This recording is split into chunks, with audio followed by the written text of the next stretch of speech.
flexors and groins are something that we see an awful lot of within the GAA and just with athletes in general. So today is a quick 20-minute sequence or flow to open up the hip joint to create a little bit more space there. And once this sequence is repeated, even once per week, you'll definitely see a little bit more of an improvement within your range of motion in that hip joint and within your flexibility. So let's go ahead and get started in child's pose. We're going to take a wide-legged child's pose, bring big toes to touch. Let's extend our knees nice and wide, and let's gently begin to bring our chin and chest towards the mat, allowing them to melt into the mat. And let's just take a moment here to connect with the breath, just become aware of our inhales and of our exhales. And you might also take a moment now to just notice how your hips and groins are feeling in this position. And when we return to this position towards the end of the class, you'll see how both areas have begun to create space and to really open up just with a 20-minute flow.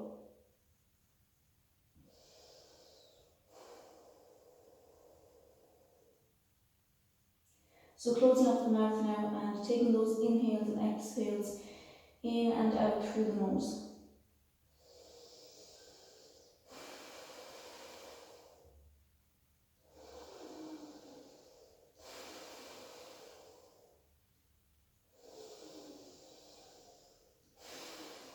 Good, and just pressing up onto our palms, coming up into a tabletop position. So let's stack our wrists and our hands under our shoulders, taking our knees to hip width distance apart, keeping our back at neutral now and keeping our toes untucked at the back. As we inhale, coming into a cow position, and as we exhale, coming into a cat position. Inhale, pressing into the palms of the hands, lifting the gaze, shining the collarbones, drawing the navel towards the mat, and as we exhale, rounding up through the spine, pressing into the mat, tucking chin to chest. Good. Inhale, let's shine the collarbones, pressing the sit bones towards the sky, and as we exhale, rounding into the spine, tucking chin to chest. Good, let's do that twice more. Inhale, rounding up through the spine, sending the sit bones towards the sky, lifting the gaze, and as we exhale, rounding up through the spine, tucking chin to chest. Good. When you're ready, let's find a place of stillness now in tabletop. Tuck the toes, pressing into the palms of the hands and pressing into the balls of the feet. We're going to lift our knees about 2 inches from the mat. Let's engage the core here and engage the glutes. Let's fire up those quads and hamstrings, and let's stay with the breath here for 3. Breathe for 2. Hold for 1, and let's release to the mat. Good. From here, let's extend our right leg back to the back of the mat.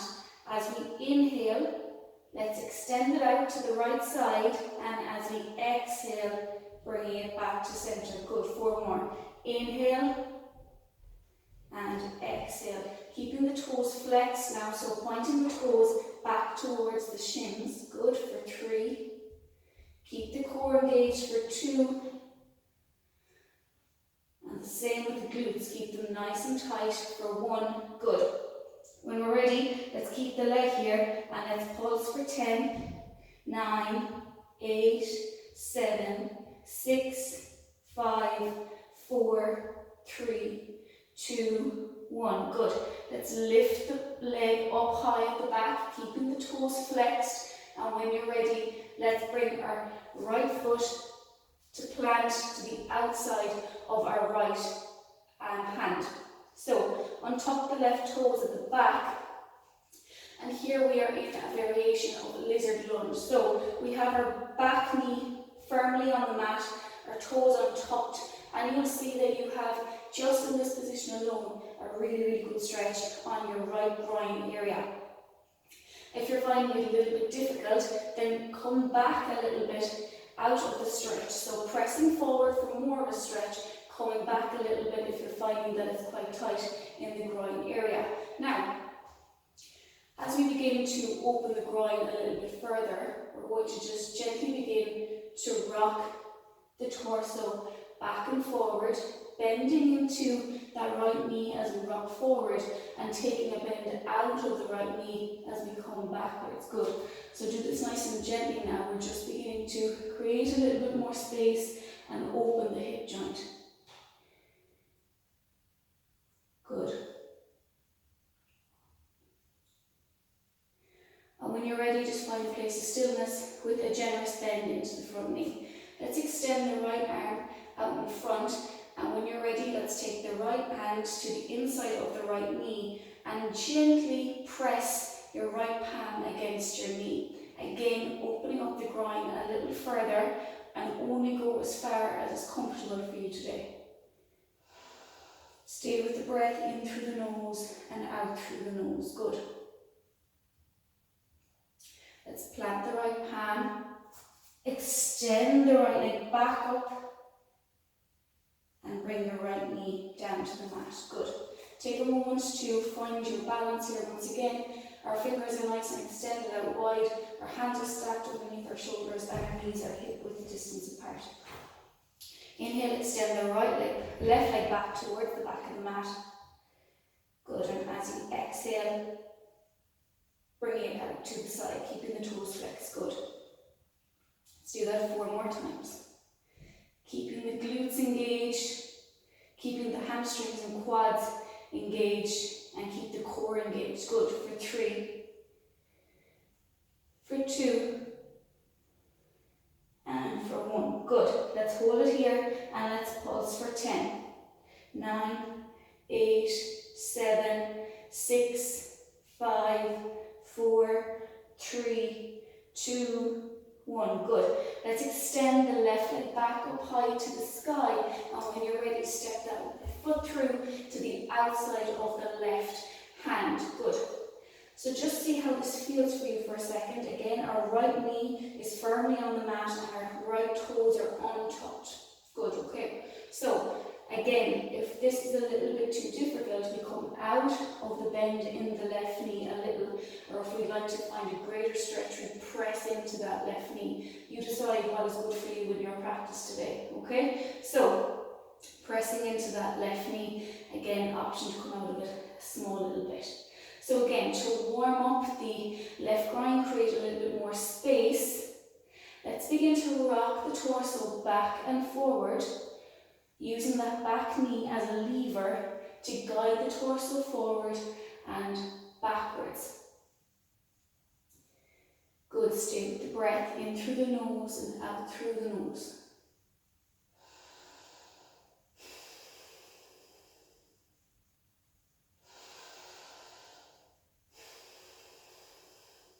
Good, when you're ready, let's find a place of stillness. Inhale, sweep the left arm out in front of you, and exhale, bringing your left palm to the inside of your left knee and just taking a gentle push into the inside of your left knee, again opening up the groin a little bit further.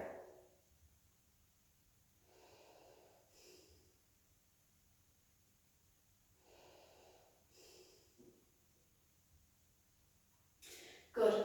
Plant both hands onto the mat once more, pressing back, extend the left leg up to the sky, and when you're ready, release the left knee to the mat. Let's take 2 more cat-cows here. Inhale, shine the collarbones, lift the gaze, pressing into the palms of the hands, and as you exhale, rounding up through the spine, tucking your chin to chest. Good.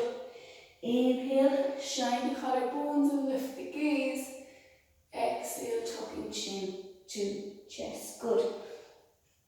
Pressing back to our heels, tucking the toes, let's come up into our first downward facing dog. So, pressing into the palms, coming up onto our feet. So, for your first downward facing dog, it's important that you may need to take a generous bend in the knees. The whole aim here is that we send our sit bones nice and high towards the sky, and that we aim to make a V shape with the body, okay? So, while I'm able to drop my heels to the mat, that may not be necessary for you. So take a generous bend in the knees if that is what is more comfortable for you today. And we'll work towards drawing the heels a little bit further back towards the mat. So take a moment to see my alignment here. See the nice V shape in my body. See my sit bones nice and high towards the sky. Good. Again, let's begin to pedal the knees out here.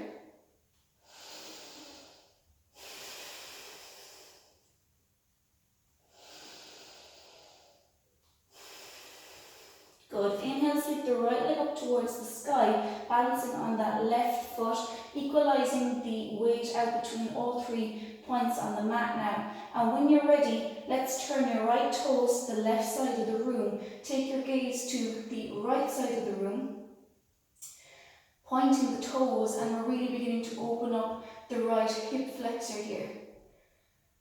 So stay with it for 3, hold for 2, and extend the leg back up for 1. Look to the gates of the hands and slowly begin to step your right foot through the gates of the hands, dropping your back leg, back knee onto the mat.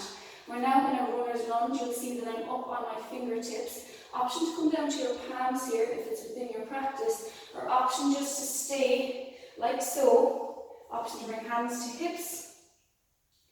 And I'm pressing into my front knee. In a runner's lunge, you will notice that the knee does overshoot the toes, whereas in a low lunge, that is not the case. So we're really pressing in here once again. Good. On the neck, take a deep inhale here. And as we exhale, begin to walk the hands back, straightening into that leg, coming into half split. Point the right toes here. Good. Inhale, walk the hands forward, pressing into runner's lunge and lift the gaze. As we exhale, walking the hands back and point the toes. Inhale, walking the hands forward, lift the gaze, pressing into the front knee. And as we exhale, walking the hands back to a half split. Good.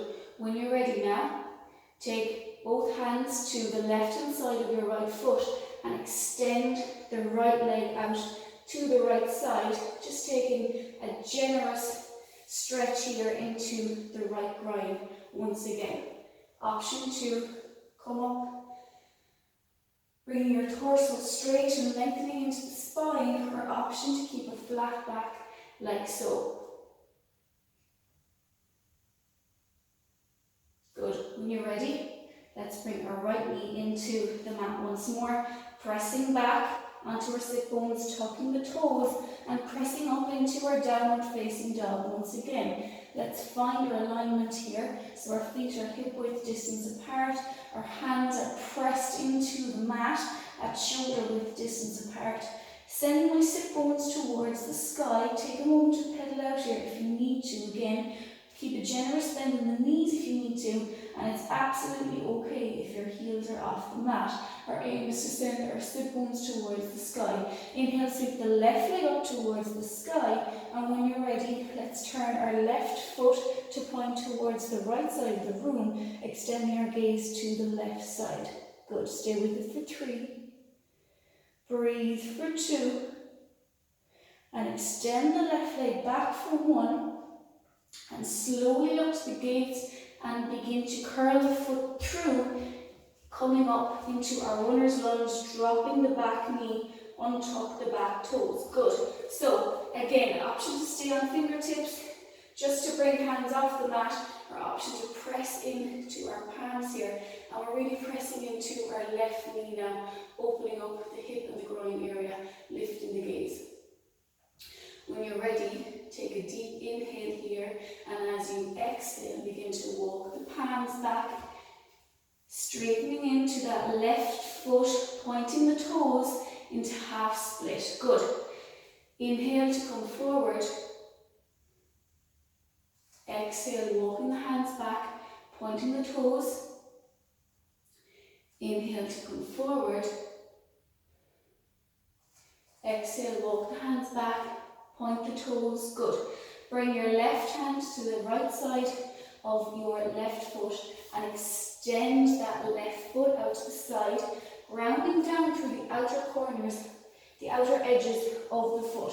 Again, option to stay here or option to bring hands to hips and lengthen up through the spine. Good. 3, breathe for 2, bringing hands to mat for 1 and releasing the left knee into the mat once more. Let's bring our big toes to touch, press into our hands into a hovering tabletop of sorts, and using this leverage to bring our knees out wide to the outside of our mat, sending our sit bones to our heels, and again allowing our body to melt down into the mat, into that first pose, child's pose. Let's see how the body has opened up a little further in this pose now. Take a moment to catch your breath, reaching up through the fingertips.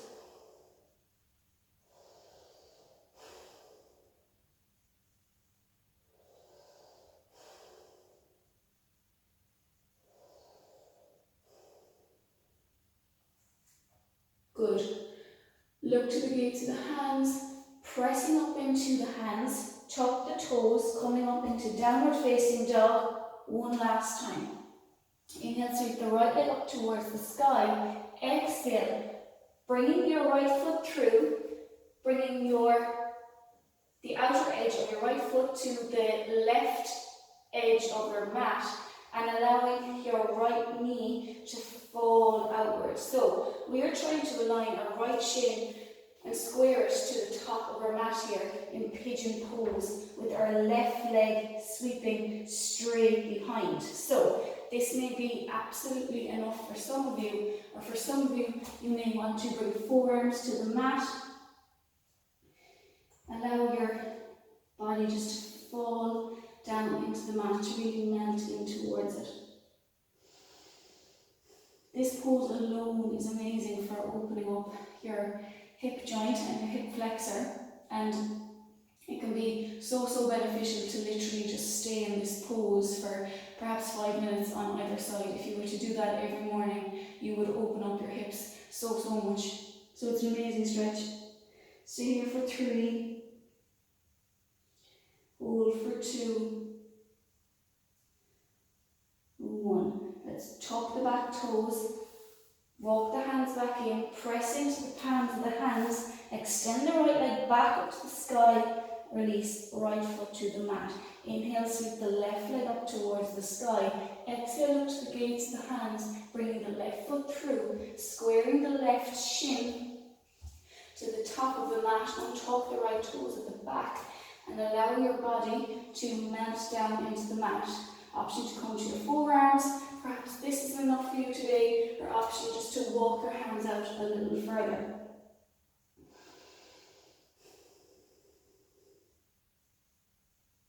And you may feel a sensation beginning to arise in your left glute also. Would have happened on the right side also. Just stay with the sensation. There's a huge difference between a feeling of discomfort and a feeling of pain. Often the feeling of discomfort will lead us to increase our flexibility, increase our stamina, but the feeling of pain obviously is something that we need to come out of to avoid injury. So sometimes staying with discomfort is what will make you a better player, what will improve your flexibility, what will bring you on in a greater sense, but the feeling of pain we need to come out of, okay? And it may take you a little bit of time to notice the difference between the two. So err on the side of caution, come out of pose if you feel like it could be pain rather than discomfort. Good. So walking the hands back in nice and gently, pressing into the palms, tucking the right toes, sweeping the left leg up towards the sky. Exhale to release to the mat. One final downward facing dog, pressing into both hands. Good, let's drop the knees, bring big toes to touch. Bringing your knees out nice and wide and allowing the body to melt once more in child's pose. So you can stay in that pose for as long as you like. It's a really restorative pose. Just like to thank you for taking the time to do that 20-minute hip opening flow with me. I hope you find it helpful, and again, if it's practiced regularly, it will really help you in increasing your flexibility in that area.